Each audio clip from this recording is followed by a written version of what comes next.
Hey guys, my name is Amber and I chose Judi Pomeroy to interview for our leadership interview. And I'm just going to start out with introducing her.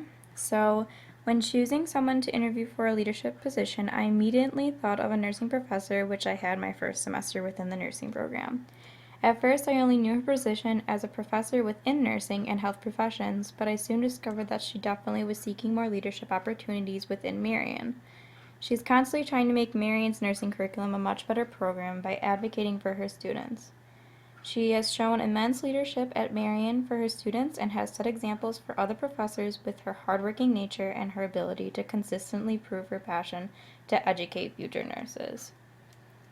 So throughout the interview, I recorded it. So what I'm going to do is each slide has the question on top in purple, and underneath it in green is kind of what she said, and then if there's any additional bullet points, that's kind of what I took from the book and sort of applied it. So the first question I asked her was, what is your current position at Marion University?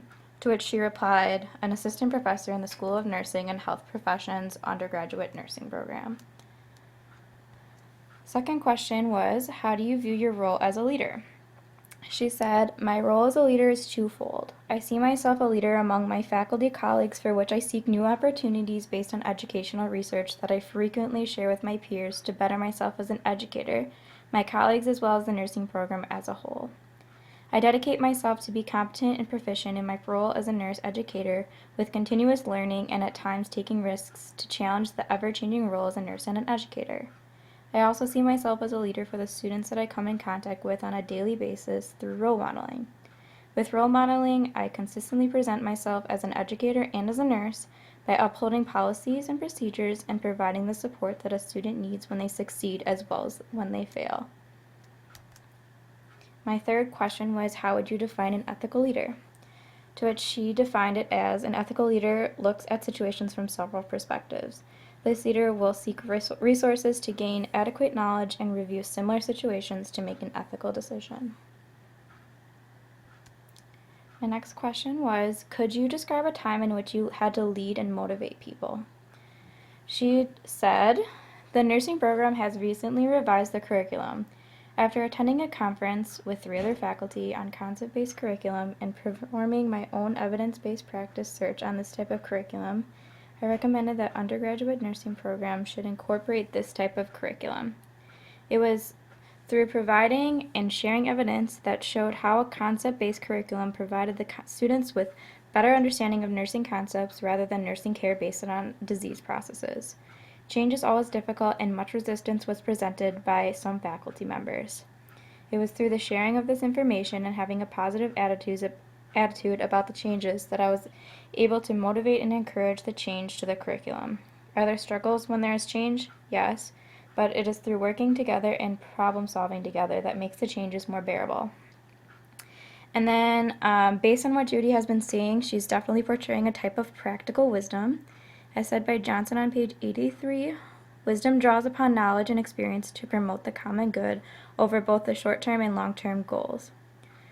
In the instance which Judi described, she used her wisdom to understand that there was more needed within the nursing curriculum. She understood that there were obvious problems within the program which needed to be changed. In the screencast I will post on ethical decision making, I will be, I think in week 6, I will be discussing the components of moral actions. The first component consists of recognizing that there is a problem that exists and needs to be changed. In the case of Judi, she recognized the issue in the curriculum and went to a higher power within the nursing program in order to ensure that they were at least addressed. Although they weren't specifically fixed, she at least brought up that they have to change in order for everything to come of it. And actually this semester, we definitely have been focusing on more concept-based ideas rather than disease-based, and I'm assuming that had to do with what she did with other colleagues. My next question is, what do you think are the most important values to demonstrate as a leader? She said, dedication to expanding your knowledge and having the ability and willingness to share that knowledge with others is an important value. A display of openness to change is another value to attain as a leader. Taking risks is necessary because if you don't try, you just don't know. You need to be a good listener and be open to new ideas, and again, try those ideas as well.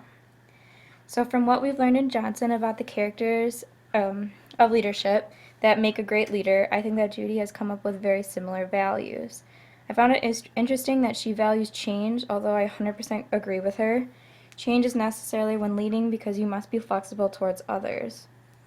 In Chapter 7 of Johnson, he explains many traits of responsible leadership. One of the traits on page 251 is the leader as a changed agent.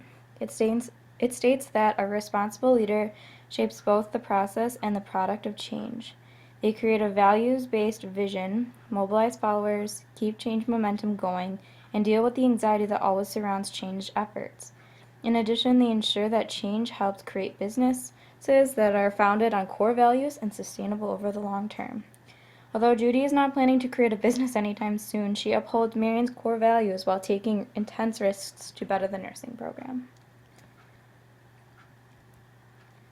What do you think your strengths and weaknesses are as a leader? To which she only replied with her strengths.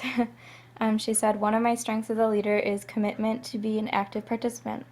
Being involved in the situation and dedicating my time in seeing several viewpoints that would influence the experience. The willingness to share your own knowledge with others can influence the experience also. My next question was, what motivates you as a leader? She responded with, one thing that motivates me is to not be stagnant. I like to be involved in decision making and making changes to make things better. And I thought this was important since we are really focusing on decision making coming up. So with leadership comes making decisions. Decision making is very important to leadership because it allows us to see whether or not you are making ethical choices or not.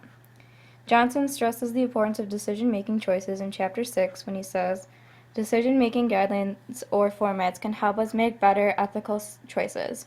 Taking a systematic approach encourages teams and individuals to define the problem carefully, further information, apply ethical standards and values, identify and evaluate alternative courses of action, and follow through on their choices. They will also be better equipped to defend their decisions. From the interview, I have gathered enough information on how Judi makes decisions because of the examples she gave. She recognizes that there is a problem in whether or not it's ethical. She gathers the relevant facts, and she also develops reasonings that coincide with Marion's core values to make the best decisions possible. This lines up perfectly with Kidder's ethical checkpoints located on page 202 of Johnson.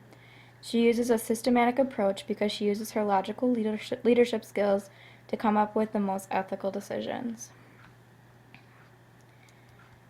Then I asked her if she could name a person who has had an impact on her as a leader. She said, my parents had an impact on me and my leadership skills. They encouraged me to be involved in 4-H at a young age, which led to officer positions and opportunities to lead others one-on-one as well as in large groups. They always encouraged me to try new things and become competent and confident in the situation through being role models. According to Johnson on page 91, role models are incredibly important when discovering leadership traits. He states, character appears to be more caught than taught.